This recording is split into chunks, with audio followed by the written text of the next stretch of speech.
Meditation and anger. Two people that I care a lot about recently had a horrible fight. One that they can't seem to even begin to get over.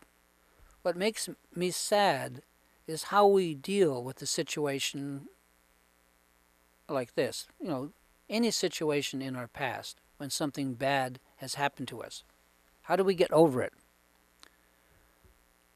Almost everyone I know spends so much of their time digging in the past, trying to figure out why whatever happened, happened. It's like trying to put the toothpaste back in the tube. You're never going to figure it out. That's my opinion. Meanwhile, there's a way to deal with whatever has happened in the past that has been tried and found true for many centuries. And it's very simple compared to trying to rejigger the past, to have endless therapies, endless rehearsing and rehashing of all the stuff that happened to us that somehow marred us, stained us, scarred us. So what's done is done. You can't relive it. And it's not the same you. It's not the same you that did whatever you did that you regret, or that whatever happened to you that you regret.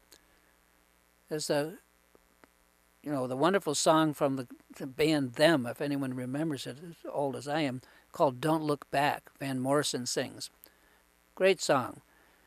Anyway, I disagree with those who say that those who do not understand the past are condemned to repeat it.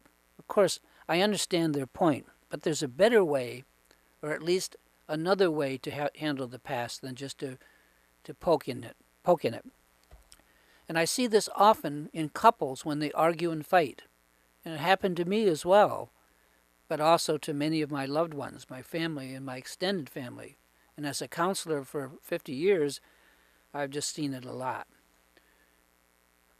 People spend hours and days until they're completely exhausted trying to figure out where they went wrong. Some even go into therapy, consultations, therapists, or some kind of remedial work of different kinds. I'm not saying this doesn't help. It may help, but it never seems to give them all the answers that they seek. Now, it's true that the past, as they say, is prologue to the future. I think we all know that. But we don't get an award for realizing this fact, because that's just how we define the past, as past, as what came before, what comes before. And I think we know that you can't change the past, period. You can only change the present, and what we do in the present totally determines our future. The Tibetan Buddhists taught me how to deal with arguments, with fights, blowouts, and all the other kinds of scenes that we sometimes find ourselves right in the middle of. And it works every time, and is relatively easy as well compared to sticking your finger in the past, like sticking your finger in a wound. And here's what it is.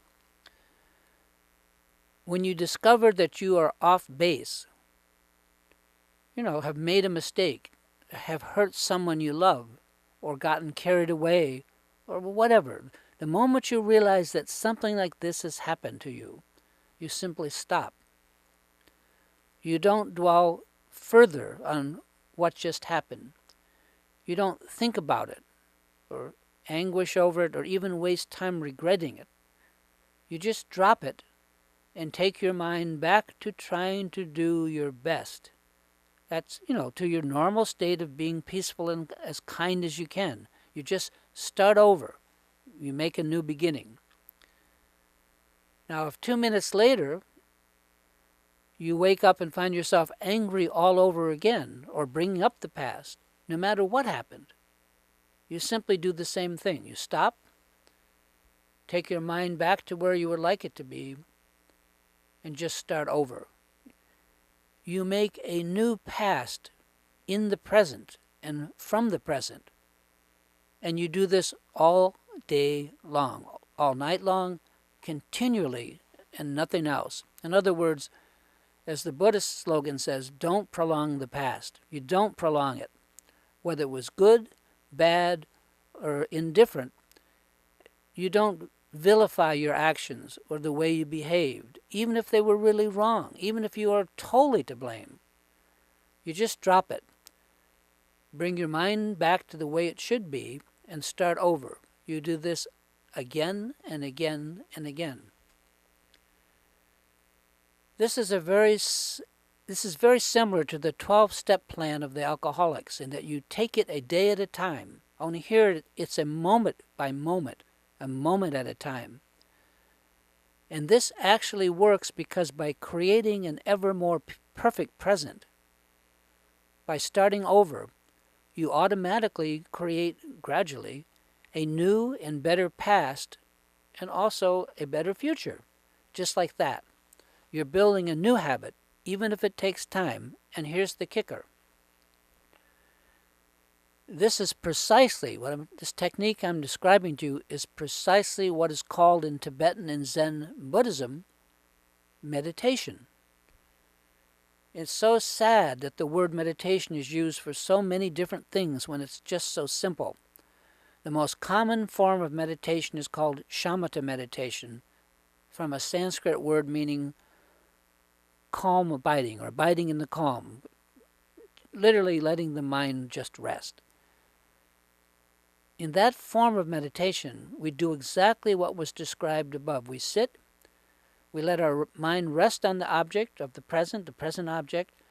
When we find ourselves carried away, thinking about something like our next dentist appointment, we simply stop right there, drop that thought, and bring our mind and our attention back to resting. We start over, and we start over, and we start over. This kind of meditation builds a habit that's useful on the cushion, sitting on the cushion, practicing meditation, but much more useful, as described above, in life itself, because we gradually learn to catch ourselves when we're carried away, when we start to be carried away, to drop it and to bring our mind back to the moment and just start over, start again. By doing this, we create a present that is better than the past, and also one that turns into a good future.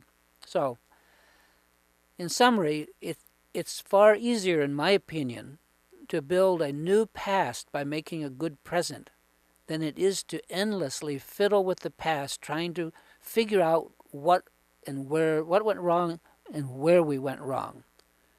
After a while, with this technique I'm describing, we identify with the new present that we're building now, and the past is no longer even important to figure out. We are no longer that. We are what we are doing now.